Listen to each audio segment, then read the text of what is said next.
Hey everyone, welcome back to One Stop Flick Shop, and today we're talking about Indiana Jones 5, so stay tuned. Indiana Jones 5 has been the long-awaited sequel to one of the most classic franchises in film history, spawning all the way back to 1981. And the real question I really want to answer today is just why I'm nervous about Indiana Jones 5, like why I'm unsure about it. So let's dive in. So starting off, just a little history. Indiana Jones is my favorite just film anything of all time. Favorite character. I really enjoy Indiana Jones. And the reason why I think is just because it was able to take you on an adventure, suck you into the screen, and just make you feel like you're in a different time, in a different place, with just different set of rules back then, and just it's the classic adventure film of all time.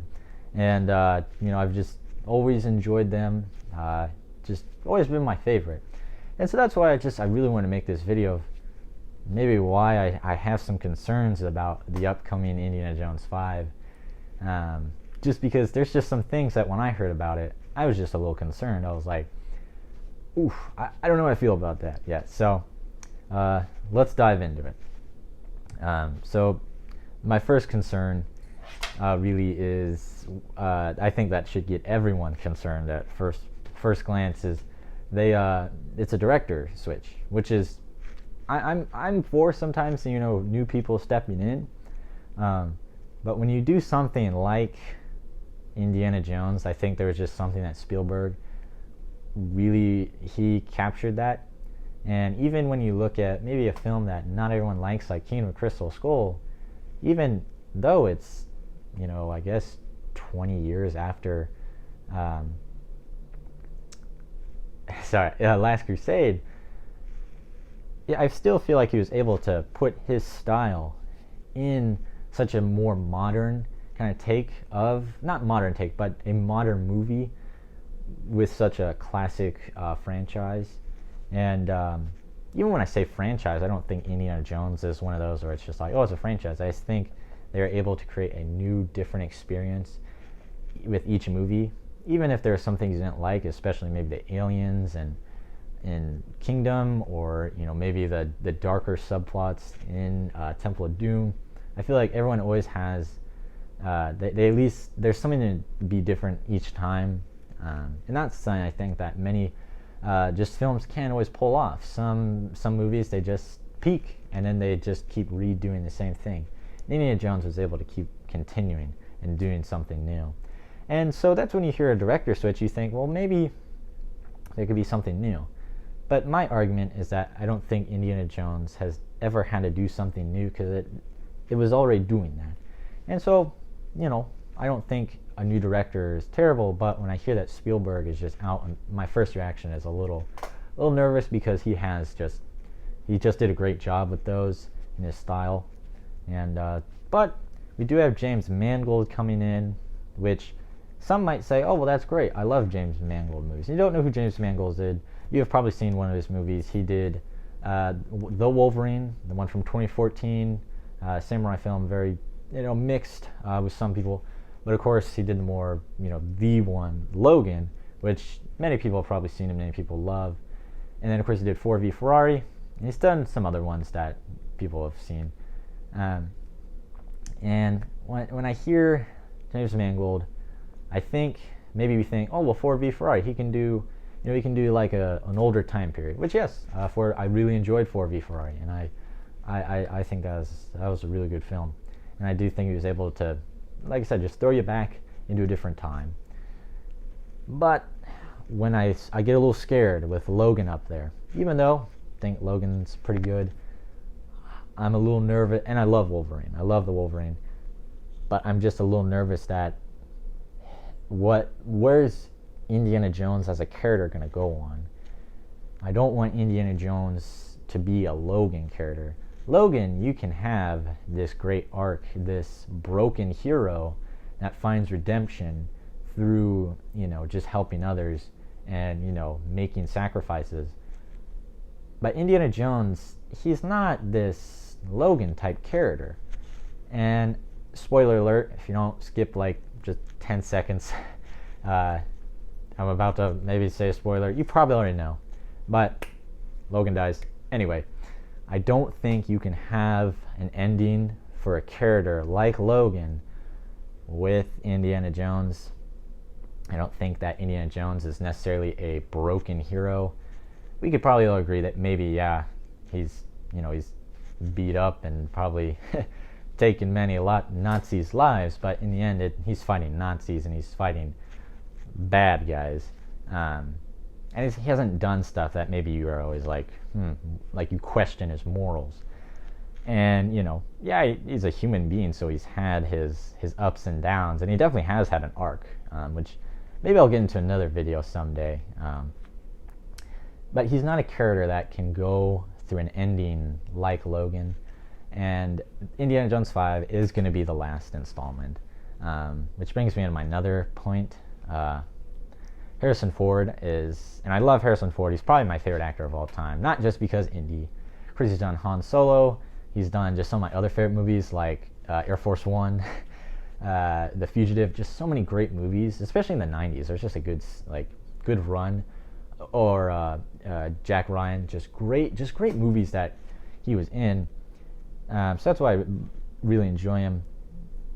And I think the thing that's kind of that's different is that Indy is going to be a lot older. We're just saying we experienced it in Kingdom of Crystal Skull, but just kind of slide that up a little bit more. And if you saw The Force Awakens, you definitely saw how Harrison Ford just, he's just older, and that's a life. I can't say, oh, I want Harrison Ford to be 30 again and jumping from, platform to platform. No, I can't argue that. That's just how life happens. But I do think that this kind of creates a dilemma where what can and can't he do, and how much, just what's gonna happen with his character. And again, I think Indy doesn't need a definitive ending. I don't think he needs to be a hero with an end. I think what makes Indy so cool is that he's just such a relatable character.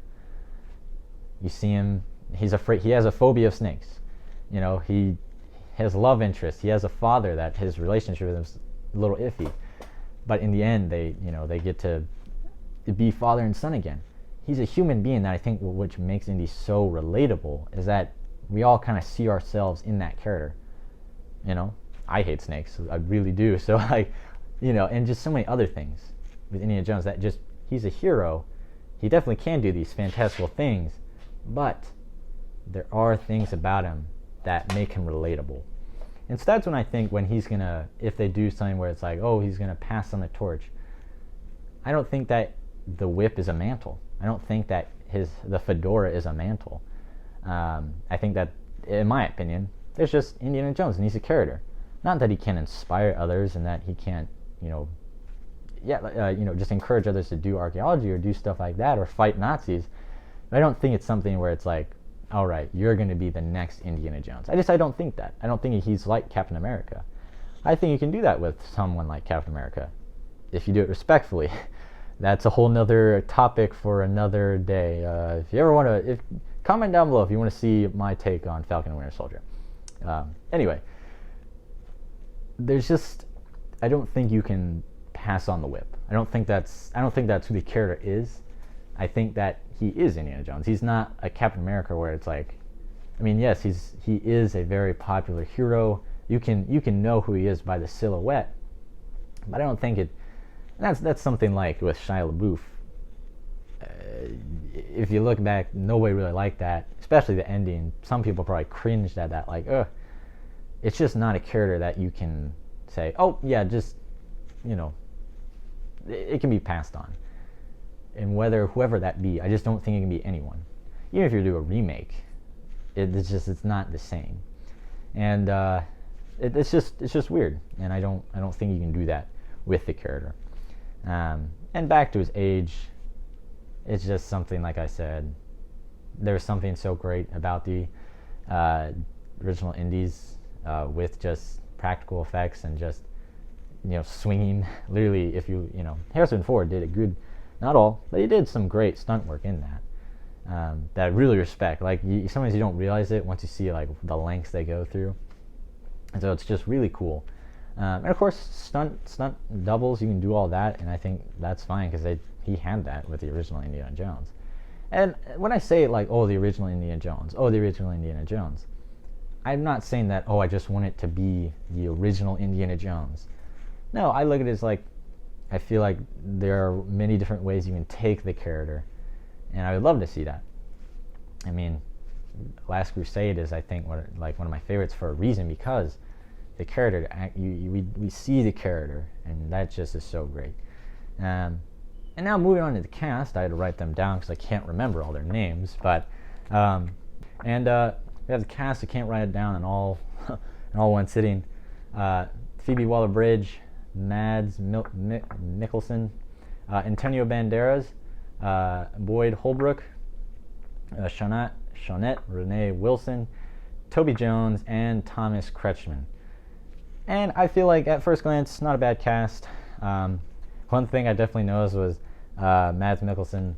I love how he literally is probably going to play every villain till he dies. Any franchise, just get Mads Mikkelsen to play a villain. I mean, he's been doing that for like ever now. So I think that's funny. I mean, he plays great villains, so I could see it. And maybe that could be good, because Indy has never really had memorable villains. They're not bad. They're just, not always memorable. So, I mean, that doesn't bother me. I just think it's hilarious. Antonio Banderas definitely seems someone that could be in it. I think just some things I'm like, okay, I don't want it to just be a bunch of name actors where you're getting distracted sometimes. Like stunt casting, you don't always want that to distract you from what you're watching. But Antonio Banderas, maybe he'll get a better shot at an adventure film than Uncharted. Boyd Holbrook, fun fact, he was in Logan. He was the guy everyone hated, so I could see that. I haven't seen anything with Shawnette Renee Wilson, Toby Jones, of course, Dobby, and he was Zola from Captain America 4, not Captain America 4, First Avenger, and hey, for all I know, he could play another Nazi scientist, which, if I think about it, I hope they don't do that, where they just kind of be like, hey, Toby Jones, play another scientist, or, Antonio Banderas, play another villain. It's like, well, wait, let's see what else they can do. Phoebe Waller-Bridge, I know what she's in, I just haven't really seen anything with her. And then you have Thomas Kretschmann. I don't know who that is, so moving on from that. Cast overall, but hey, new guy, Thomas Kretschmann. He probably has been in stuff, I just haven't seen it. So just new stuff, new characters, but again, this just kind of, I'm interested to see what they could do with it. Just a little distracting sometimes, where it's like, oh, you got Mads Mikkelsen, and it's like, oh, well, he's obviously going to be playing the bad guy, or Antonio Banderas. I just hope it's not distracting. And moving on to speaking of Antonio Banderas, I've heard that he might be playing like someone in the past, which leads into the next thing I just really am a little unsure about, is that the supernatural kind of artifact element that this film might be dealing with is time travel, and not just kind of like, flashbacks or something to that effect.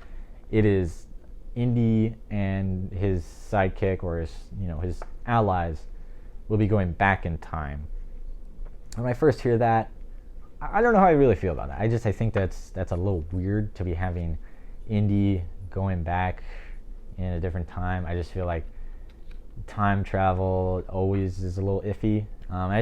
Indiana Jones has always been able to keep it grounded with its supernatural elements. Especially with its biblical stuff. I think just because there is so much source material there for that. And even some of the stuff that didn't work, like the aliens, that's a little outlandish. Even the Sean Connery Stones, sometimes that gets a little, even though I think that's better than Aliens. I just say that I think the best thing that worked was the biblical stuff. Like I said, just because that stuff, did happen, so it does have it's believable. And so when I hear time travel, I just think like, I don't know how it's going to work. And of course, like I said, this is all in early development. This is just from rumors and from set photos. But I just feel like sometimes that can be a little interesting, how they're going to do time travel. And that's a new thing. I'm not really for it, though. I feel like you can't have Indy just going back in time. Maybe they'll do it well. Like I said, what I'm planning to do is just take a leap of faith with this movie.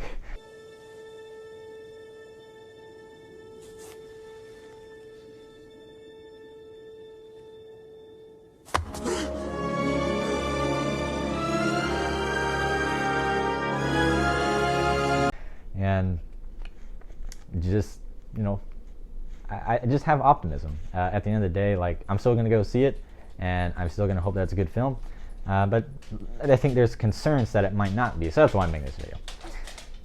Next off, one thing the next kind of main point that I have is I feel like Hollywood does this thing where they make sequels so that they can just say, hey, we closed up the saga, or we closed up, hey, we finished the story, so there you go.